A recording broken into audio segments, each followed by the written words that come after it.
जय जिनेन्द्र। नमो अरिहन्ताणं नमो सिद्धाणं नमो आयर्याणं नमो उवज्झायाणं नमो लोये सव्वसाहूणम्। पंच परमेष्ठी भगवान की जय।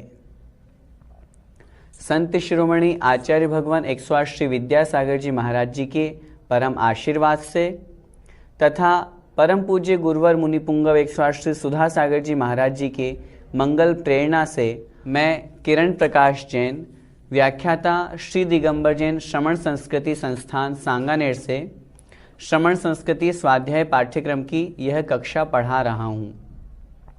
पिछले दिनों में हमने प्रथम वर्ष के अंतर्गत जो सिद्धांत प्रवेशिका भाग 1 है उसे पढ़ा। भाग 2 में हमने अब तक 15 पाठों का अध्ययन कर लिया। आज की इस कक्षा में हम पाठ 16 का अध्ययन करेंगे। निकाल लीजिए सभी पेज नंबर 27, पाठ नंबर 16 है जिनवाणी स्तुति। वैसे तो जिनवाणी स्तुति हम सभी पढ़ते हैं, सामान्य है, लेकिन फिर भी इसमें कुछ शब्द कठिन हैं, इसलिए इसको पढ़ना आवश्यक है। जब भी हम स्वाध्याय करते हैं तो स्वाध्याय के अंत में हम सभी जिनवाणी स्तुति का पाठ करते हैं। इस पाठ में हम क्या पढ़ेंगे? जिनवाणी की स्तुति पढ़ेंगे। स्तुति किसे कहते हैं? गुणों का गुणानुवाद करना, स्तोत्र पाठ पढ़ना। जिनवाणी जिनेन्द्र भगवान द्वारा जो उपदेशित है उसे कहते हैं जिनवाणी। वो कितनी महान है, उसकी क्या इम्पोर्टेंस है, उनमें कौन कौन से गुण भरे हुए हैं, उनको कथन करने का नाम है स्तुति। आइए हम पहले एक एक छंद पढ़ते हैं, आप सभी मेरे साथ बोलें, फिर हम उसके अर्थ को समझेंगे। मिथ्यातम नास वे को ज्ञान के प्रकाश वे को आपा पर भास वे को भानु सी बखानी है। छहों द्रव्य जान वे को बंध विधि भान वे को स्वपर पिछान वे को परम प्रमानी है। कठिन शब्द देखें। मिथ्यातम अर्थात मिथ्यात्व रूपी अंधकार, नाश वे नाश करने को अर्थात के लिए, प्रकाश वे अर्थात फैलाने के लिए, प्रकाश के लिए, उजाले के लिए, आपा अर्थात आत्मा, पर मतलब पर पदार्थ, पर द्रव्य, पुद्गल आदि, अजीव आदि, भास वे को अर्थात प्रकाशित करने के लिए, फैलाने के लिए, भानु अर्थात सूर्य, सी अर्थात के समान, बखानी है, कही गई है। अब पूरा अर्थ देखें। जिनवाणी माँ कैसी है?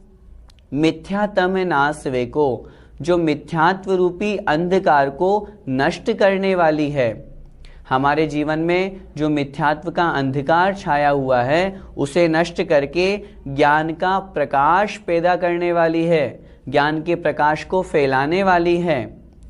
आपा पर भास वे को, आपा अर्थात आत्मा, पर अर्थात पर पदार्थ, मैं शरीर हूँ, मैं आत्मा हूँ, मेरे आत्मा के अलावा अन्य पर पदार्थ है, ये अलग हैं। इस प्रकार का ज्ञान कराने को प्रकाशित करने के लिए जो भानु सी सूर्य के समान कही गई है। जिस प्रकार सूर्य के उदित होने पर हमें यह ज्ञान हो जाता है यह पदार्थ ऐसा है, यह पदार्थ ऐसा है, उसी प्रकार जिनवाणी रूपी सूर्य के माध्यम से हमें ज्ञान होता है कि मैं आत्मा हूँ और शरीर पर पदार्थ है, अलग है। छहों द्रव्य जानवे को, छहों द्रव्यों को जानने के लिए। छहों द्रव्य कौन कौन से? जीव, पुद्गल, धर्म, अधर्म, आकाश और काल। इन छहों द्रव्यों को जानने को। बंध विधि भानवे को, बंध अर्थात कर्मों का आना और आकर के आत्मा के साथ में मिल जाना, इसका नाम है बंध।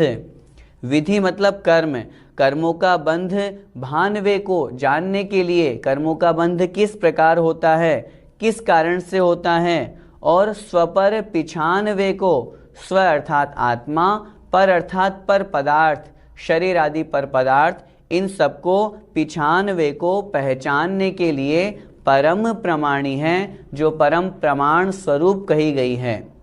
हमारे पास में वर्तमान में साक्षात जिनेंद्र भगवान तो है नहीं, तो हम किसको प्रमाण मान करके चलते हैं? आगम को, जिनवाणी को। जो जिनवाणी में लिखा उसी के अनुसार गुरु, देव शास्त्र गुरु में जो गुरु है वो उन्हीं के अनुसार, उन्हीं शास्त्र, उसी आगम के अनुसार प्रवर्तन करते हैं।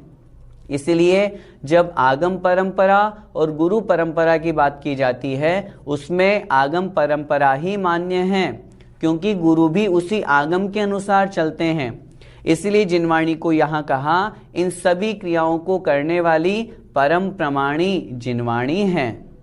आगे कह रहे हैं, अनुभव बताय वे को, जीव के जताय वे को, कहूँ न सताय वे को, भव्य उरे आनी है। जहाँ तहाँ तार वे को, पार के उतार वे को, सुख विस्तार वे को, यही जिनवाणी है। अनुभव बताए वे को, किसका अनुभव? आत्मा का अनुभव। हम सभी का लक्ष्य है हम अपनी आत्मा का अनुभव करके मोक्ष पद को प्राप्त करें। लेकिन आत्मा का अनुभव कब होगा? जब हम समस्त परिग्रहों से रहित होकर के निर्गंथ दिगंबर रूप मुनि अवस्था को धारण करेंगे, और उसमें भी जब कठोर तपश्चर्या करेंगे तब कदाचित आत्मा का अनुभव हो जाए। उस आत्मा के अनुभव को बताने के लिए जीव के जताए वे को, जीव को जताना अर्थात बताना, आत्मा क्या है, आत्मा का स्वरूप क्या है, इसको बताने के लिए। काहू न सताए वे को, अर्थात किसी को भी जो सताए नहीं, अर्थात किसी को भी जो कष्ट देने वाली नहीं है। प्रत्येक जीव सुखपूर्वक अपना जीवन यापन करे, किसी को कोई कष्ट ना हो, इस प्रकार का जो उपदेश देने वाली है। और भव्य उर आनी है, भव्य जीवों के द्वारा अपने उर, अपने हृदय में जो ग्रहण करने वाली है। भव्य जीव जिसे बड़े सम्मान पूर्वक अपने हृदय में ग्रहण करते हैं, हृदय से उसे अपने जीवन में धारण करते हैं। जहाँ तहाँ तार वे को, जहाँ तहाँ से अर्थात इस संसार से, यहाँ से वहाँ से, अर्थात जो हम संसार में परिभ्रमण कर रहे हैं, इन सभी से तार वे को अर्थात उतारने के लिए, पार करने के लिए। पार के उतार वे को, पार का अर्थात छोर, किनारा, उस किनारे तक उतारने के लिए, उस किनारे तक पहुँचाने के लिए, मोक्ष मार्ग के रास्ते पर लगा करके मोक्ष को प्राप्त कराने के लिए। सुख विस्तार वे को, सुख का विस्तार करने के लिए, अनंत सुख को प्राप्त कराने के लिए यही जिनवाणी है। वास्तव में यही हमारे लिए सहारा है, यही हमारे लिए शरण है। इसी जिनवाणी के द्वारा इन सभी के स्वरूप को समझ करके हम अनंत सुख को प्राप्त कर सकते हैं। आगे, हे जिनवाणी भारती, तो ही जपूं दिन रैन, जो तेरी शरणा गहे, सो पावे सुख चैन। हे जिनवाणी माता भारती सरस्वती देवी, तो ही मतलब तुमको जपूं अर्थात जपता हूँ, नाम लेता हूँ, आपकी आराधना करता हूँ। कब? दिन रैन अर्थात रात दिन मैं आपकी ही आराधना करता हूँ। जो तेरी शरणा गहे, जो माँ तेरी शरण को प्राप्त होता है, तेरी शरण को ग्रहण करता है, जिनवाणी माता की शरण को प्राप्त होता है, सो पावे सुख चैन, वही जीव सुख चैन अर्थात सुख आनंद की प्राप्ति करता है।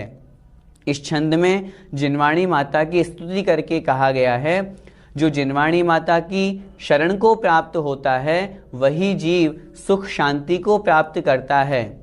6 डाला में एक बहुत सुंदर सी पंक्ति आती है, ज्ञान समान न आन जगत में सुख को कारण। वास्तव में जो जिनवाणी को ग्रहण करता है, हम और आप अभी पढ़ रहे हैं, कितना अच्छा लग रहा है, स्वाध्याय करते हैं कितना अच्छा लगता है, क्योंकि ज्ञान के समान संसार में और अन्य सुख का कारण है ही नहीं। यहाँ भी जिनवाणी की स्तुति करते हुए बताया है, जो जिनवाणी की शरण को प्राप्त होता है वह जीवन में सुख शांति को भी प्राप्त करता है। आगे कह रहे हैं, जिनवाणी की यह थुति अल्प बुद्धि परमान, पन्ना लाल विनती करे दे माता मोहि ज्ञान। इस स्तुति के रचयिता कविवर पन्ना लाल जी हुए हैं।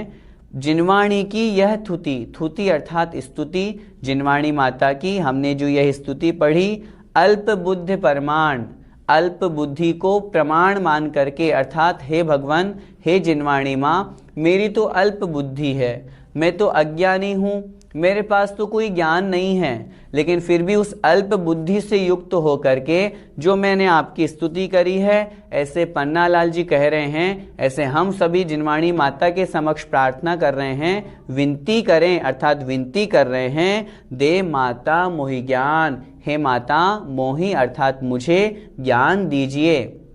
अल्प बुद्धि है, हम अज्ञानी हैं, हमें कुछ नहीं आता, हम आपकी शरण को प्राप्त हुए हैं, आपका अध्ययन करके जो शास्त्रों में लिखा हुआ है उन बातों को समझ करके हम अपने जीवन में ज्ञान प्राप्त करें।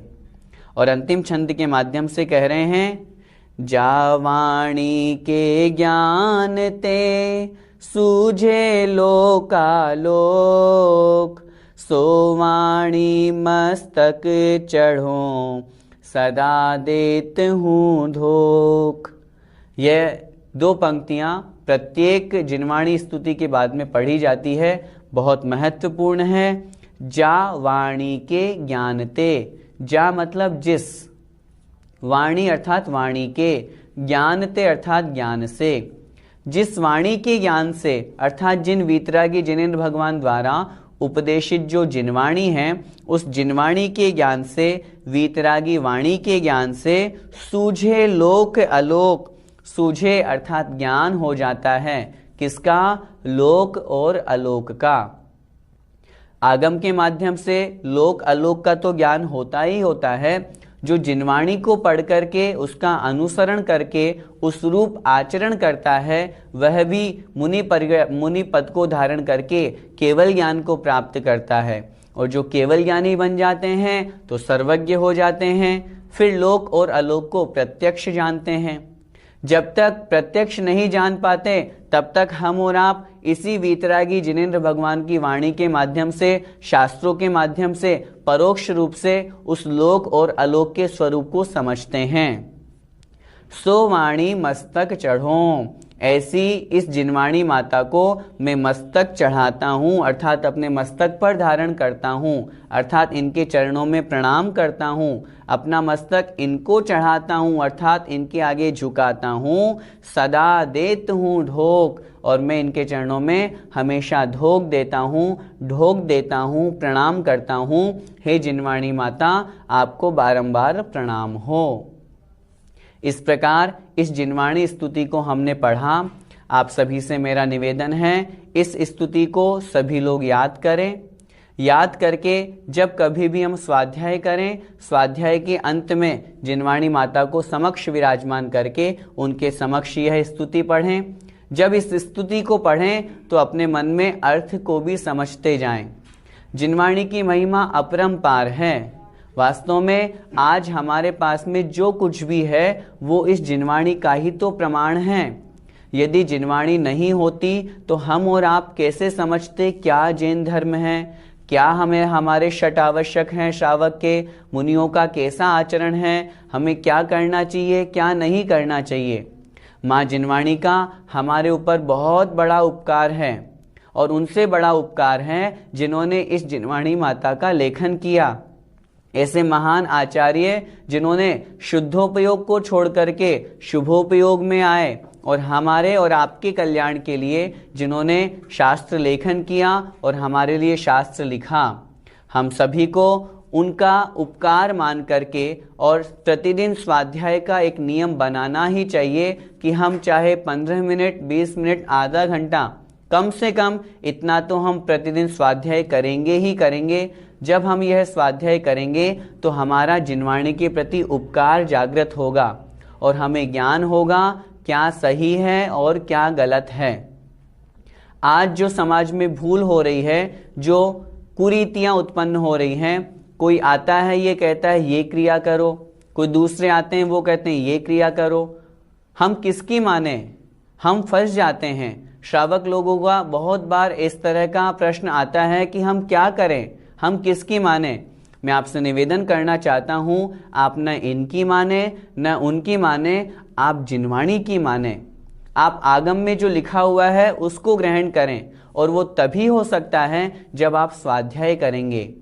यह जो श्रवण संस्कृति स्वाध्याय पाठ्यक्रम चलाया गया है, इसका सबसे बड़ा कारण ही यही है ताकि हम और आप इस चीज को समझ सके कि आगम में क्या लिखा है, ताकि आपको फिर कोई भ्रमित नहीं कर सके। जब आप आगम में पढ़ लोगे कि देव का स्वरूप क्या, शास्त्र का स्वरूप क्या, गुरु का स्वरूप क्या, तो फिर आपको अन्य कोई भी व्यक्ति भटकाने वाला आए, आप उसकी नहीं मानना। क्यों? अब हमने आगम पढ़ लिया, हम तो आगम के अनुसार चलेंगे, क्योंकि जो गुरु होते हैं वे भी आगम के अनुसार ही चलते हैं, जिनवाणी के अनुसार ही चलते हैं। इसलिए हमें इस जिनवाणी स्तुति को याद करके, इनके प्रति महत्व को जागृत करके और अपने जीवन को जिनवाणी के चरणों में समर्पित करना चाहिए, ताकि स्वाध्याय के माध्यम से हम ज्ञान प्राप्त कर सकें। और मात्र ज्ञान ही प्राप्त नहीं करना, जो पढ़ा उसको अपने जीवन में भी उतारने का प्रयास करना चाहिए। सादर जय जिनेंद्र।